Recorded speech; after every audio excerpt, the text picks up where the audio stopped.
BEd और DElEd के बाद में जॉब ऑप्शंस क्या हैं, ये तो मेरे आपको अन्य शॉर्ट्स और आपको खुद भी पता होगा। लेकिन बीएड और डीएलएड करने के बाद में आप पढ़ाई में और अच्छा क्या कर सकते हैं जिससे आपके भविष्य के और भी डोर्स ओपन हो जाए, तो वो सुनिएगा। कुछ बच्चे ग्रेजुएशन के बाद बीएड या डीएलएड कर लेते हैं, ठीक है, लेकिन उनका पोस्ट ग्रेजुएशन कंप्लीट नहीं होता है। तो अगर मान लीजिए कि आपने अपना ग्रेजुएशन बहुत अच्छे तरीके से किया है या आपको बहुत अच्छे से अपने सब्जेक्ट पे कमांड है ग्रेजुएशन वाले, तो आप उस सब्जेक्ट से पोस्ट ग्रेजुएशन कर लीजिए। या कुछ बच्चे ऐसे होंगे जिनका कोरोना के टाइम पे हो गया होगा ऐसे ही ग्रेजुएशन, और उन्हें एज सच कोई बहुत अपने सब्जेक्ट पे स्पेसिफिकली कोई कमांड नहीं होगी, तो वो क्या कर सकते हैं, है ना, कुछ ऐसे भी बच्चे होंगे, तो वो भी पोस्ट ग्रेजुएशन कर सकते हैं, लेकिन वो एजुकेशन से करें। मैम उससे क्या बेनिफिट होगा? उससे देखो, एक बेनिफिट सबसे बड़ा, या आप साइकोलॉजी से कर सकते हैं। जैसे आपने मान लीजिए बीएड किया, तो बीएड क्या है, एक ग्रेजुएशन की डिग्री है, ठीक है, एक डिग्री है।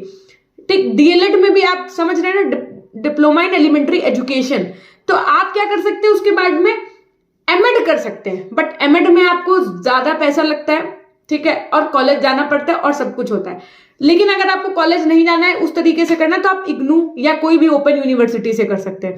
उसके लिए आपको डिटेलिंग करनी पड़ेगी, चाहे आप सेल्फ करिए या बताइएगा तो कमेंट सेक्शन में मैं वीडियो बना दूंगी।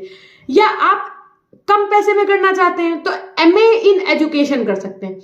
इन दोनों कोर्सेज का एक बेनिफिट है, एक लॉस भी है, वो भी बताएंगे आगे। बेनिफिट ये है कि एमएड वाला बच्चा हो चाहे एमए इन एजुकेशन वाला बच्चा हो, दोनों ही जो आपका यूजीसी नेट का एग्जाम होता है जो एजुकेशन से होता है, मतलब फिजिक्स से भी होता है, बायो से भी होता है, बट अगर आपने एजुकेशन से मास्टर किया है तो आप एजुकेशन से दे सकते हैं।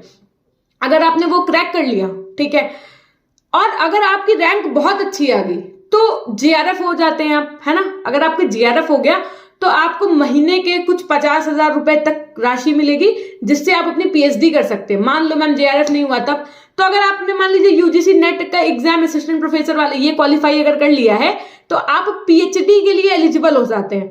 आप एजुकेशन से यानी शिक्षा शास्त्र से आगे चल के आप पीएचडी कर सकते हैं। मैम उससे क्या बेनिफिट होगा? उससे आप लेक्चरर बन सकते हैं, आपके नाम के आगे डॉक्टर लग सकता है, आप खाली नहीं बैठेंगे, आप अपनी पढ़ाई को जारी रखेंगे।